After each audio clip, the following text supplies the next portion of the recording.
Hi hello నమస్తే welcome to RK communication city news. నేను మీ శివప్రసాద్. మనం ఇప్పుడు తాడేపల్లిగూడెం 4వ వార్డు బేతావారి వీధిలో ఉన్నాం. గాంధీ బొమ్మ సెంటర్ కు దగ్గరగా ఉండే ఈ వీధిలో ఒక మహిళ అనుమానాస్పద స్థితిలో మృతి చెందింది. మృతురాలు బొబ్బిలి దేవి 50 సంవత్సరాలుగా కూడా గుర్తిస్తూ ఉన్నారు. అయితే ఈవిడ సొంత ఇంట్లోనే పైన పెంట్ హౌస్ లో 2వ స్టైర్ లో ఈవిడ నివాసం ఉంటుంది.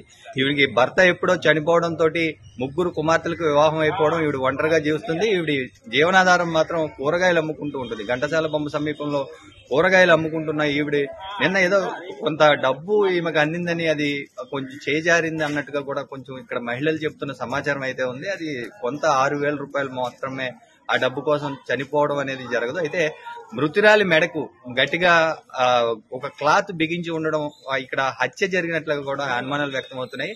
అయితే ఆమె లోపలికి వెళ్లి పడుకున్నప్పుడు ఆమె ఎంతకీ లేకపోవడంతో 10 గంటల సమయంలో కింద అద్దెకుంటున్న మహిళ వెళ్లి తలుపులు బయట గడపెట్టి ఉండడాన్ని చూసి గడపెట్టి తీస్తే లోపల మృతజీవంగా కనిపించిన దేవిని చూసి చుట్టుపక్కల వారందరూ చేరుకోవడం, ఇప్పటికే పోలీసులకు సమాచారం అందించడం, పోలీసులు కూడా కాసేపట్లోనే ఇక్కడికి చేరుకొని ఉన్నారు. అయితే పూర్తిగా ఈ విషయం అక్కడ పరిసరాలు చూస్తుంటే కొంత పెనుగులాట జరిగినట్టుగా గాజులు కూడా ఉన్న సందర్భం మనం విజువల్స్ లో చూడొచ్చు.